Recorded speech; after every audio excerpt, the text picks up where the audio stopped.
Hello everyone, this is Deborah Richardson, and today I am putting the AP in Happy where accounts payable teams are empowered to protect the vendor master file from fraud.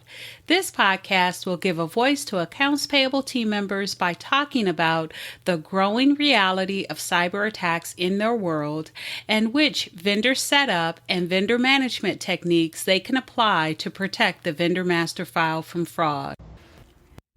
If you are looking for vendor process training for you or your entire vendor team, head over to my site at deborahrrichardson.com and click on the Vendor Team Training Solved button to learn more about what is included in the monthly or annual plan and also to download a 2021 training schedule. Get the training that you and your team needs to avoid payment fraud, duplicate vendors, compliance fines, and more. For your non-U.S. or foreign vendors, did you know that the IRS published new versions of the W-8 forms? Well, if you want to know when you have to start using them and a brief checklist on what changed on the two most common forms collected by Accounts Payable, keep listening.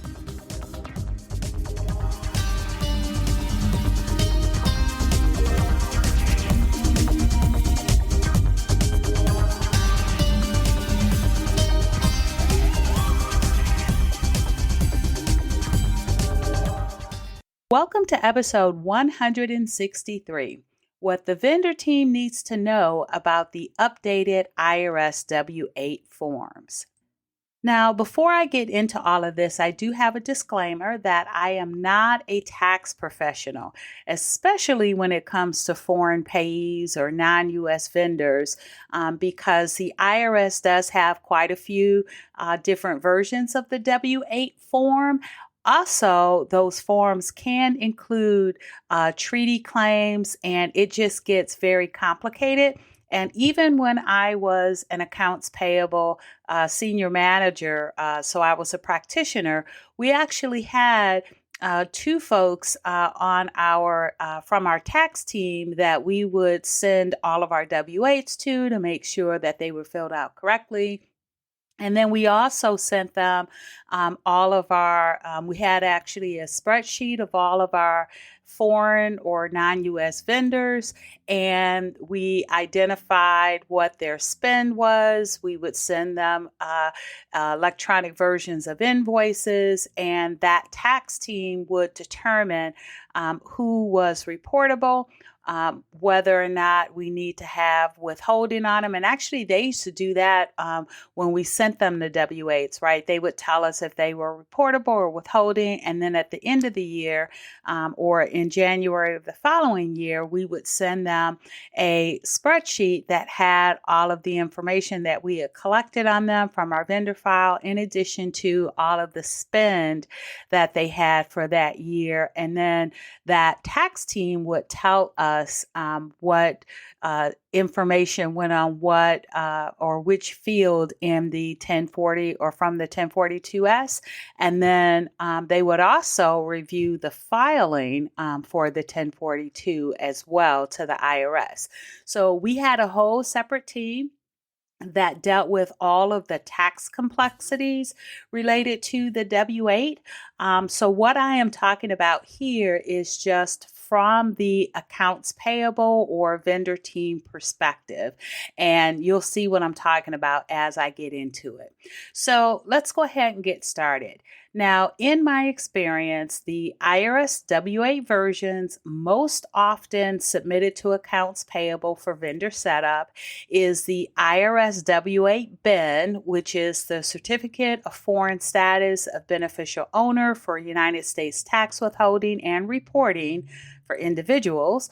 And then the second one is the IRS W-8 BIN E, which is the Certificate of Foreign Status of Beneficial Owner for United States Tax Withholding and Reporting for entities.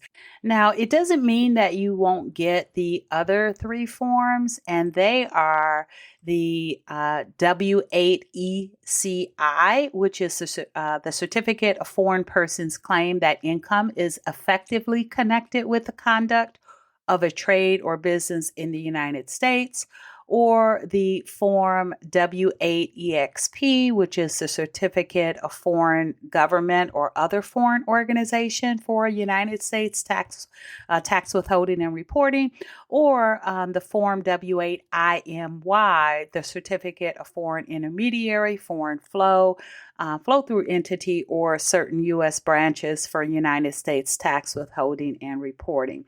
So it doesn't mean you won't get those three. It just means that what I will be covering today will be the W-8 BEN for individuals and W-8 BEN-E for entities. And I honestly don't remember even getting the other ones. I think at some point we got an ECI, but again, we had tax professionals within our organization that we send those to, and then they identified if that was correct or not, and then what we needed to do after that. I highly recommend it, again, because the collection of these forms and really how the vendor fills them out, because if they are a foreign vendor or non-U.S. vendor that hasn't seen these before, or doesn't quite know what the IRS means in the United States, so they could be seeing these forms for the first time. And we'll talk about one of the checklist items that makes it easier for them and for us to when we receive the form. But again, we had those forms sent to someone in our tax team, and they will review them. I highly recommend that. But again, for this podcast, we'll be focusing on the changes for the W-8 BEN for individuals and W-8 BEN-E for entities. Okay, so October 2021, the IRS published updated versions of the W-8 forms. Now, the previous version was dated July 2017. So now let's look at what changes, and we'll start with the changes for the W-8 BEN, which is for individuals. Now, I'll go in order based on line number on the form, and then I will also have a link to the updated form in the show notes. All right, so the first one is line 6. Now, line 6 on the 2017 version is the foreign tax identifying number, and then they would have you see the instructions. Well, no one ever went to the instructions, and typically, if you've been in the vendor team or have been accepting these W-8s for any period of time, you know that when you receive those W-8s from the individuals, foreign individuals, they don't know what to put there. You get all kind of numbers in that field. So maybe the change on the 2021 version, where they really split that line into two parts. They have a 6A now, which is the foreign tax identifying number. So they are to put their number there. And then they have line 6B, which is a checkbox to certify whether or not the F10, the foreign tax identification number, so the F10, not legally required. Now, maybe it makes it a little easier for them to understand that it's not necessary to put something in that field. Again, before we received anything in that field, and maybe because they thought it was necessary. Now, I'm not saying that they don't still need to read the instructions and that they will read the instructions. They probably won't, but it does give them a little bit more pause to identify whether or not they actually have to put something, or to think about whether or not they actually have to put something in that field. So it has been updated, and technically with the prior version of the form, that foreign individual or non-U.S. vendor that is an individual should have written in the margin or furnished a written explanation, which they never did, at least not until asked. But now they just need to check the box. And by the way, with that foreign tax team that we would send all of our W-8s to, we really never had, I don't remember any instance where we sent that W-8 back to have them write any explanation in the margin or with a separate sheet. But again, make sure you check with your tax professional. Now, one thing to keep in mind regarding the tax identification number is that U.S. TINs are required for treaty claims. Again, make sure you check with your tax professional. All right, the next change is really not new, but it just has clearer instruction for line 10. And line 10 is under part 2, the section of claim of tax treaty benefits. And it really just, again, has clearer instruction. And it also gives them an extra line now for the explanation if they have additional conditions. And so, again, this is part 2, has to do with tax treaty benefits. And so you might want to really rely on your tax professional for this piece, but just know that that piece has changed. Now, the last update to the form that I have to report is under Part 3, the certification. So this is where they sign. So there's been an update in the language. I think they even added a bullet point. They also added a checkbox that says, I certify that I have the capacity to sign for the person identified on line 1 of this form. Now, this is really important, especially for those of you that are using a substitute W-8 form. And I actually advocated for that because, number one, those two forms that, again, are most likely most often submitted to AP, the W-8 BEN, the W-8 BEN-E for individuals and then for entities.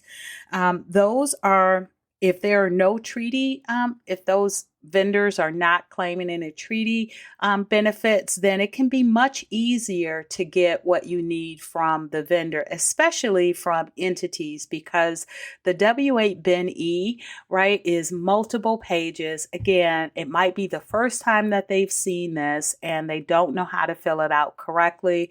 And so having a substitute form for those vendors, which are the majority of them that are not collecting or claiming treaty benefits, can make that whole process much easier. But it also means that you need to make sure you update it when the IRS updates the W-8 forms that you're including in your substitute W-8 form. Now, what I've done as a part of the toolkit, that's one of my paid resources on my site, is I have combined the W-8 BEN and the W-8 BEN-E with a standard vendor setup form. Again, I recommend that to make it easier on the vendor, so they only have to fill out that form and not the, seemingly complex W-8 forms.